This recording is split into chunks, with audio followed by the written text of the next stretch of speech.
ஒரு ஜோதிடர்கிட்ட உங்கள் ஜாதகத்தை பார்க்கணும், உங்கள் லைஃப் ப்ரெடிக்ஷன்ஸ் எப்படி இருக்கணும்னு நீங்கள் முடிவு பண்ணிட்டீங்கன்னு வச்சுங்களேன்.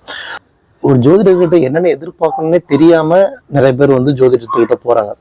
ஃபார் எக்ஸாம்பிள், ஒரு டாக்டர்கிட்ட போகிறோம், நமக்கு என்ன பிரச்சனையோ அந்த பிரச்சனையை நம்ம சொன்னாதான் ஃபுட்டு சாப்பிட்டீங்க, ஸோ இந்த பிரச்சனை, ஸோ அதனால வந்து பார்த்தீங்கன்னா நீங்கள் இந்த டேப்லெட்ஸ் நான் எழுதி தரேன், இந்த டேப்லெட் சாப்பிட்டீங்கன்னா பெயின் ரெடியூஸ் ஆகும், 2 days கழிச்சு இந்த பெயின் வந்து கண்டினியூ ஆச்சுன்னா நீங்கள் வந்து அகைன் வந்து பாருங்கள், நம்ம வேறு டேப்லெட்ஸ் எழுதி கொடுக்குறேன், எல்லாம் ஸ்கேன் போகலாம் அப்படின்னு சம்திங் ஏதோ வந்து he will tell to you.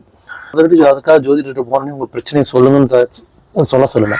ஏன்னா ஒரு நல்ல ஜோதிடர் என்பவர் நீங்கள் போகும்போது உங்களுக்கு உண்மையிலே என்ன பிரச்சனைக்காக நீங்கள் வந்திருக்கீங்கிறத கரெக்டாக சொல்லிடுவார்.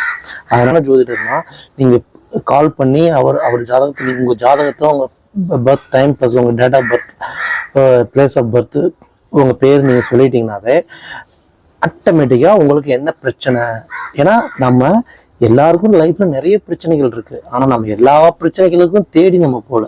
லைஃப்ல நமக்கு மேஜராக ஏதோ ஒரு பிரச்சனை இருக்கும், அந்த பிரச்சனை தான் நம்மளோட டே டு டே லைஃப்ல வந்து நம்மளை வாழ விடாம மைண்டை போட்டு கன்ஃபியூஸ் பண்ணிட்டே இருக்கும். ஃபார் எக்ஸாம்பிள், மெயினாக சொல்லணும்னா இன்றைய லைஃப்ல மோஸ்ட் ஆஃப் த பீப்புளுக்கு இருக்க பிரச்சனை டெப்ட், மேரேஜ் லைஃப் சார்ந்த பிரச்சனைகள். இப்போ குழந்தை பிறகுதுன்னு கேட்கலாம், அப்படிலாம் எனக்கு எப்போ வீடு கட்டுறதுக்கு யோகம் இருக்கான்னு கேட்கலாம். இல்லைன்னா ஒரு ஜாப் இன்டர்வியூ அட்டன் பண்ணிட்டு இருப்பாங்க, ஜாப் கிடைக்கிறதுக்கு தள்ளி போயிட்டே இருக்கலாம். அப்படிலாம் ஃபாரின் போகிறதுக்கு எதிர்பார்த்துக்கிட்டு இருக்கலாம். இல்லை நான் எப்போ ஒரு நல்ல நிலைமைக்கு வரேன், இப்போ இருக்கிற பொசிஷன்லேருந்து அடுத்த நிலைமைக்கு. ஸோ மேஜராக வந்து பார்த்தீங்கன்னா ஒரு 10 questions இதை பேஸ் பண்ணி தான் இருப்பீங்க. ஆனால் இதை வந்து ஒரு உண்மையிலேயே ஒரு நல்ல ஜோதிடர் வந்து நீங்கள் ஜாதகத்தை கொடுத்துட்டீங்க அப்படின்னா நீங்கள் என்ன பிரச்சனைக்காக வந்துருக்கீங்கிறத உங்களோட பேர், உங்களோட டேட் ஆஃப் பர்த், உங்கள் ஜாதக கட்டத்தை வச்சு ஈஸியாக சொல்லிடுவார். ஏன்னா ஒரு ஜோதிடர்கிட்ட நீங்கள் என்ன எதிர்பார்க்கலாம் அப்படின்னா, லாஸ்ட் ஒரு 6 months உங்களுக்கு நடந்த மேஜர் ஈவெண்ட்ஸ், லாஸ்ட் 2 years நடந்த மேஜர் ஈவெண்ட்ஸ் உங்களுக்கு சொல்லலாம்.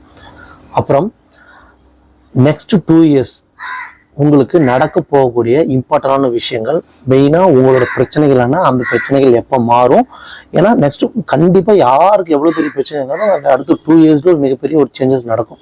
ஸோ அதில் வந்து பார்த்தீங்கன்னா உங்கள் என்டையர் லைஃப் ப்ரிடிக்ஷன்ஸ், ஸோ ஓவராலாக உங்கள் லைஃப் வந்து இப்படி தான் இருக்கும், திஸ் இஸ் ஹவ் வந்து உங்கள் லைஃப் வந்து ட்ராவல் ஆகும், இப்படி தான் இருக்குங்கிறத கண்டிப்பாக உண்மையாக எல்லா ஜோதிடரும் தெளிவாக சொல்ல முடியும். இந்த 3 விஷயத்தையும் எந்த ஜோதிடர் உங்களுக்கு கரெக்டாக சொல்கிறாரோ அவர் தான் ஒரு நல்ல ஜோதிடர். ஸோ அதில் அவர் சொல்கிறது வந்து உங்களுக்கு கரெக்டாக மேட்ச் ஆகுதா அப்படிங்கிறத நீங்கள் பார்த்து தெரிஞ்சுக்கலாம். ஸோ மறுபடியும் நான் சொல்கிறேன், ஜோதிடம் மூலியமா எதையுமே மாற்ற முடியாது. திஸ் இஸ் ஹவ் வந்து யுவர் லைஃப் கோஸ். நீங்கள் போன என்ன பர்பஸ்க்காக போகிறீங்களோ அதுல இருந்து ஒரு தெளிவான உங்களுக்கு முடிவு கிடைச்சிடும். ஓகே.